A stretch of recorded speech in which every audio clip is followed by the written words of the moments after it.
So this is the latest film by director Steven Soderbergh, who of course has done things like Traffic, Aaron Brockovich, Ocean's 11 back in the day. He's really big on experimenting with the medium. This was written by David Koepp, who famously also wrote Jurassic Park and is writing the new Jurassic Park that comes out this summer.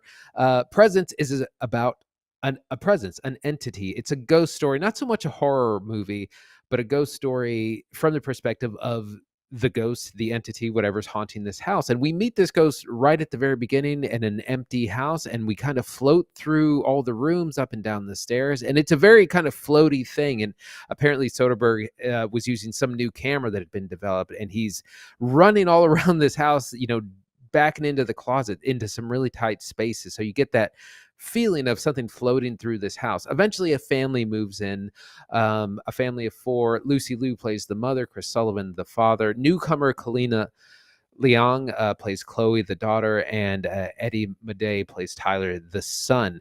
All American family. Lucy Liu plays this kind of tiger mom, corporate type. She's really high up on her high performing son, he's like a captain of the swim team. He's a jock, and she's all about him. She's not as interested with her daughter Chloe, who is struggling. Chloe has suffered the loss of a good friend and is really struggling in school and kind of in life. The father, Chris, played by Chris Sullivan, is really concerned and wants her to get help, go to therapy, go to maybe get on some medication. And the mother's like, no, she just needs time. Like, she just kind of doesn't want to deal with it. And Tyler, the son, like I said, he's a jock. He's kind of he's got a mean streak in him, as I say. That he keeps wanting to play really mean practical jokes on people at school, kind of the stereotypical picking on the popular kids picking on other people trope. But eventually this presence begins to kind of interact with the family. You get the things that ghosts do. It shakes the drawers, it moves things, it turns the lights on and off, and we get the feeling that there's some sort of connection between this presence and the family, but we're not sure what it is. It seems like Chloe can kind of sense it a little bit more, and you get these cool shots of when the family members are in the room with the presence. They can kind of sense it. They get uneasy. They're not comfortable, and we eventually will find out more about how the family is connected. But that's our setup. I've talked way too long. Zach, what'd you think? So I kind of liked Presence. I kind of liked it. There's a lot to like here, but also I think there's a lot that people will kind of not be into. For me, it's more an experimental feature. It's more like an exercise in trying something new, especially for Soderbergh, who has not made many features like this. Most of his stuff is like big blockbuster, right? The Ocean's films, Magic Mike. This is like single camera, Steadicam, really simple, big fisheye lens. We're following the family around, and like the best parts of it, I think, are the way the film interacts with the audience, because the audience takes the role of this kind of presence. We have to figure out the motivations behind how we're moving and what we're doing in the house. And also like how people start to notice us, how Chloe, the daughter, starts to see us, how other characters start to like feel like the wind or something, like that one-to-one between me sitting in the theater and the events happening in the movie is really cool. But it's not enough, I don't think, to carry like a full feature. And that is evident in the runtime at 85 minutes. Like Soderbergh knows that like it's a little thin, just like a ghost, man. Like it doesn't quite have enough substance to really work. It's creative, and I like the family in it. Like they're a little generic, but in kind of the best way. There's a little nuclear family, and they uniquely have deep problems that are hinted at or kind of explained more in depth to show who their characters are. All that works good, but it ultimately, like it's just a little thin, and I was a little bored through maybe the first 2/3 of it. But it gets going, I think. What did you think of Presence? I liked it. I dug what it was trying to do. I think I was really on board with the experimental nature of the floating camera aspect. Like I said, I just imagine that Steven Soderbergh, who is his own DP, is just running through this house. Like sometimes the camera moves so fast through different spaces. I was like, man, I don't know how he didn't fall down the stairs. He's moving so fast, and they did a lot of long takes. He said that sometimes the takes were like 8-10 minutes, and a couple of times he screwed it up because he was like his arms were tired of holding the camera, or he was kind of stumbled up the stairs, and they just had to start the whole thing over. But I dug it. The story kind of almost plays out like a play. It reminds me of the Robert Zemeckis movie Here, except more creative because you get to go through the whole house, not just one single frame. But it's a bit of a family drama. It could work as a stage play. This, like I said, they have problems. The daughter is clearly not coping well with the loss of her friend. The mom doesn't care. The mom's also maybe embezzling or insider trading or something where she might get in some legal trouble, that's hinted at but not fully explored. Like I said, the son is this high achieving jock, but he's also kind of mean, maybe a little bit too mean, that it might be problematic. I was captivated by the family drama, and like I said, then we have the presence as it begins to interact, particularly with Chloe. Chloe seems to be the one who is most open to it. At one point, they meet with a medium who kind of lays out some rules about who can and can't sense it and what it kind of means. And Chloe seems to be, like I said, the most connected to it. And like I said, she has previously lost a good friend of hers. A quick word on the way this movie's shot before I jump into Chloe, because I do think the characters here are actually a lot of fun. Garrett, a little bit of film history. Garrett Brown is the inventor of the Steadicam, and he's also the head DP on Stanley Kubrick's The Shining. And he does the commentary for The Shining on the 4K. It's really great. If you have the chance, you should listen to it. And he talks about how throughout that whole movie, pretty much anytime it's like a still shot, you would think it's on a tripod. It's usually not. It's usually him holding it. And for most of those scenes that are like 4 minutes, he has to hold it the whole time. And there were a number of times in production where he would break, his arms would get tired, his shoulder would twitch or whatever, and they'd have to redo the whole scene. And Kubrick hated it. And by the time he was done with the production, he was an expert at the Steadicam, and it has gone on to become what it is today, what we know it to be. Soderbergh is doing fundamentally the same thing in this movie. Like the presence, the camera will be moving throughout the house, and then it will just kind of come in and settle on a room. And it'll sit there for 3 or 4 minutes, and it's like a play. Like you're seeing the whole thing play out, right? Like no cuts, no garbage. He said editing was a breeze on this movie because he had dailies and he has edits done every night. Like, all right, I have the movie done. I think it took like a week from when he finished shooting the movie to have it like picture locked and ready to go, because it's like so simple. And I think that's immersive. Like without the cuts, without a lot of like, I don't know, like transitions or anything to really slow you down. Like it does make for a kinetic 1-to-1 to the movie, but there are cuts. There are these long cuts to black that at first are a little much, but as the movie ramps up and as we get going and as that presence starts moving a little faster and as drama starts to introduce, like I do think the energy comes with it and starts to pull you into kind of where the movie's headed. I love the connection Chloe has to this thing. She, like, from when she very first comes into the house, like everybody kind of walks past the presence except her eyes kind of rest roughly in the area of where we are, and you just get this kind of moment where it's like, like it's like they see me, right? Like, and the presence kind of moves to respond to it.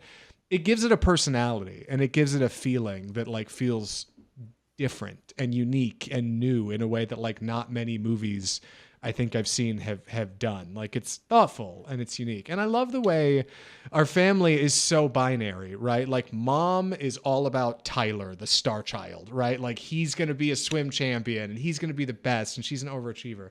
And dad, who's quiet and is pushed back and a bit of a beta, he's all about Chloe, the daughter, who is pushed back and quiet. Like the two pairs of them both have these really succinct relationships. And like this works emotionally because the mom and dad fight and Tyler and Chloe fight. And the mom and dad make up and Tyler and Chloe are kind of cool, just like a family, right? And like it's really meaningful, especially when like Chloe's dad comes and sits her down. He's like, hey, I'm here for you and I believe in you and you're going to be great, you know? Like it actually kind of works. It worked on me. I fell under the spell of the presence, I think. Yeah, I did too. Like I said, I dug what it was doing.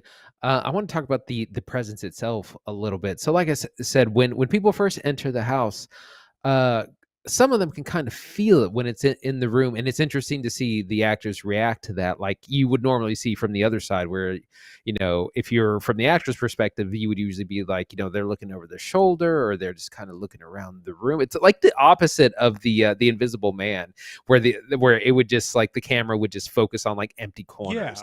Yeah. It's Yeah. it's almost seeing it from the opposite perspective. But like I said, eventually we'll see the entity kind of move things around. Like it makes its presence known first to kind of Chloe, and everyone thinks she's crazy because she's depressed still, and then it kind of becomes hard to ignore for everyone. So we have this presence that can kind of interact a little bit with the real world, and kind of has objectives all its own that will be revealed by the end of the film.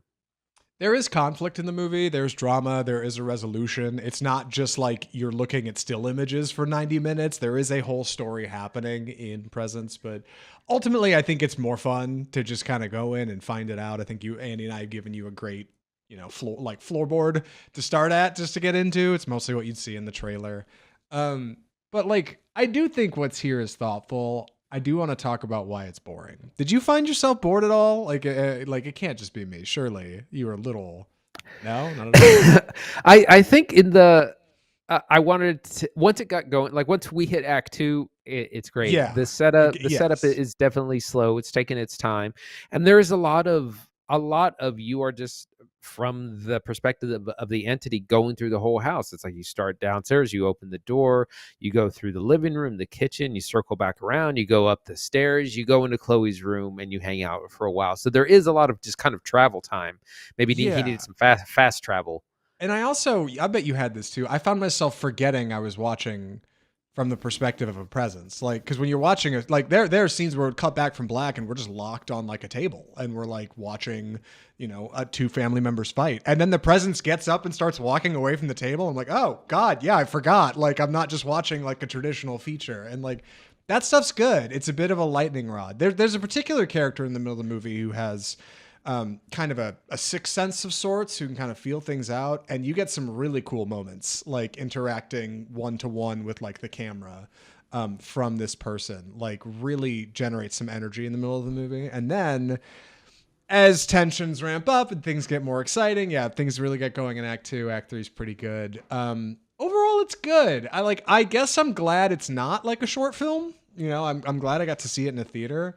But boy, it was a really quiet audience who saw Presence with me. Like, not a lot of big laughs, not a lot of big gasps. Like, it's pretty thoughtful sort of feature. And if anything, I could say that I've been disappointed by reviews that said it's like the scariest film. Like, that's not what Presence is doing. It's more like a horror drama, I think. Like, it's not so much a direct scary horror feature, I don't think, right? Yeah, that was one thing that I was wondering going in. I was like, how is this going to be scary from the point of the thing that scares other people? And it's really not. Like I said, it's a ghost story from a different perspective. It's not like it's not scary. It's not what I would really consider a horror movie. But that's just part of the marketing. It also reminded me a little bit of David Lowery's A Ghost Story, which is kind of a similar thing about a ghost is kind of trapped until it kind of accomplishes something like that happens in so many ghost stories. And we do notice that the presence can, it can float all throughout the house, but it cannot go outside. Like, it cannot cross the threshold of doors or windows. It's definitely stuck. And it also has to, like, it can't just float through walls. It has to follow, like, go through open doors and through hallways and things. So it definitely sets up its own rules, which I think is kind of cool. Right. It's not fire. It can't like go through anything solid. It's got to be. It's got to wait for things to open. It reminded me of Skinamarink, right? Like 90-minute feature. We're locked in a house. Like we're getting angles and perspectives of people inside of this like dark house with whatever. Like, I don't know. I like Presence. It's not perfect. I don't think I'll be buying the 4K anytime soon. I don't know if it'll make a top 10 of the year for me, but like for what's here, I had a good time. It was something. I don't know. It was different. It didn't really do it for me, but it did it for me. We should get to recommendations. Any other thoughts, Andy? I'm ready. Andy, would you recommend Presence? Yeah, I think I would. If you're a horror fan, I would say check it out. If you are interested in something a little bit more experimental, and I think it really works best in theaters. Normally, I would just say, save it for streaming. But I think if you're interested in this, the best place to see it is probably theaters. If you're on the fence, you can go ahead and wait for streaming, but it's just not going to be the same. I think part of the camera effect really works on the really big screen. So overall, I'd recommend. Yeah, I think I'd recommend it too. Like for horror heads, if you want something a little different, if you were like, yeah, Skinamarink or Longlegs, those are good times. Like something that's a little odd, has a unique energy. Like I think Presence is a good time. If you're looking for something mainstream, maybe not your game, right? Like if you're like a Blumhouse horror fan, like probably not going to get it from Presence. But like I don't know, it's all right. It's divisive. I've seen people say it's really good. I've seen people say it's pretty mid. Like I don't know. I think Presence is good. I think Presence is good. I think Presence is fine. Now, speaking of Presence, it's a terrible segue. We have something new on Off Script. It's not too new because we've done this before. It's the 2025 Oscar nominations. We do Oscar nomination reviews every year, talk about what's coming out. Andy gets up early. He's much more committed than me, and like he's really great at it. And this year we have an incredible analysis for you. But in an effort to be authentic, from podcaster to podcastee, right, from us to you, we want to let you know we pre-recorded this segment, which we've never done before. I don't think we've ever pre-recorded a segment for Off Script, but the reviews dropped Thursday. Well, why did we pre-record, Andy? You could tell people. So they normally come out on Monday morning, but because of the fires in California and in LA, they delayed them a few days. And so the nominees were announced early Thursday morning. So I got up early and I said to Zach, I was like, I want to record this right away, get our thoughts out there while things are hot and while people are talking about it. And I don't want to wait half a week to discuss. So we recorded on Thursday and we'll be inserting it in this episode. That's right. We're gonna insert it, which means if you haven't heard it, you're about to. And this is our hot takes from Thursday, which we still feel, and we still very much echo these sentiments that you're about to hear. But we just want to let you know, hey, we're trying something new. Let us know what you think. And if you have the means, if you haven't heard it yet, go check the YouTube channel. It's already up over there. You subscribe over there, you'll get it early, right? You can hear stuff in advance, maybe, depending on how this goes. With that, plenty of further ado, let's jump into it. These are the 2024 Oscar nominations from Thursday.